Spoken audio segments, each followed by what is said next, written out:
The Archdiocese says it reported former priest Tony Kutcher to law enforcement 3 separate times in 2012, 2018, and 2021.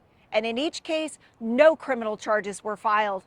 I spent months investigating, but I never heard of an accusation from 2012. And it turns out no one remembers what happened. Did you know of any allegation in 2012? An Archdiocese spokesperson refused to disclose any information about the 2012 complaint, so I set out to find answers. If it was a credible allegation, they would have followed the procedure. They would have called me, they would have removed me. That's what Kutcher says the Archdiocese did in 2021, while Montgomery County prosecutors investigated the hundreds of text messages he sent to a 14-year-old boy. And in 2018, when St. Mary's police investigated an allegation that he had child pornography on a church computer while pastor of Holy Rosary Church. St. Mary's police say in this email they never investigated Kutcher in 2012. Neither did the Auglaize County prosecutor, who says in this email neither he nor his office manager ever remember getting a report from the Archdiocese in 2012. But it turns out I'm not the only person asking questions about this. On June 6, the Auglaize County prosecutor got this fax from Dinsmore and Scholl law firm, which has historically represented the Archdiocese. It asked for records on Kutcher related to a letter the prosecutor says he never got, dated November 13, 2012, on Archdiocese letterhead. I am submitting a report that Father Barry Stechelt and Deacon Martin Brown, Holy Rosary Parish, sent that alleges they found pornography on the computer of the former pastor, Father Anthony Kutcher. They further state that they destroyed the computer but realized they should have preserved it. The Archdiocese agreed that within 24 hours of receiving an allegation, they would report it to law enforcement or to the prosecutor's office. Attorney Conrad Kircher has represented hundreds of child sex abuse victims. He was in the Hamilton County courtroom in November of 2003 when then Archbishop Daniel Pilarczyk entered a no contest plea on behalf of the Archdiocese for failing to report sexually abusive priests. He signed an agreement with prosecutors to report future allegations within 24 hours. But St. Mary's police say the first time they got a report about Kutcher was in 2018, 6 years after the Archdiocese says it reported him the first time. Why would somebody report this out of the blue? You'd have to ask Father Barry.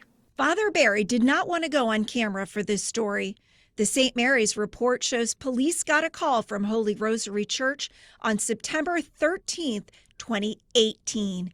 Police met with Father Barry and Deacon Marty, who said they found male pornography and pictures of shirtless boys who looked to be 8 to 10 years old on an old church computer once used by Kutcher. The deacon said he used a blowtorch to destroy the hard drive in 2012. According to the report, Father Barry wanted it erased. He's either trying to protect the perpetrator, Father Kutcher, or he's trying to protect the church. Father Barry told police in September of 2018 that he and Deacon Marty are the only ones that know about the computer, but he did let the Archdiocese know about the investigation. I reached out to Deacon Marty, who is still listed on the Holy Rosary's website. He did not respond to WCPO. And Father Barry, who is now pastor of St. Susanna Church in Mason, referred WCPO to the Archdiocese for comment. Choosing to destroy evidence of possible crimes against children rather than turning that over to law enforcement is something I don't understand. I asked the Archdiocese if it disciplined Father Barry or Deacon Marty, but a spokesperson refused to say. Meanwhile, Teresa Dinwiddie Herman says she has deep concerns about how the Archdiocese handled this case. What I find most troubling is that all of this is happening after the big church reforms in 2002. She is co-founder of Ohioans for Child Protection, which advocates for new laws and justice for child sex abuse victims. Did we look at the smoke to see if there wasn't indeed fire? She also wonders how much the public knows about Father Barry's involvement in this case. Do you think the parishioners would want to know what he did? I would want to know. Meanwhile, Tony Kutcher is now living in Piqua and working in retail and as a bookkeeper. He says he decided to meet with me after I sent him an email. He also got all the questions I asked the Archdiocese about him in a May 29th email that he says the Archdiocese forwarded it to him as a warning. So do you have any communications with the Archdiocese anymore? No.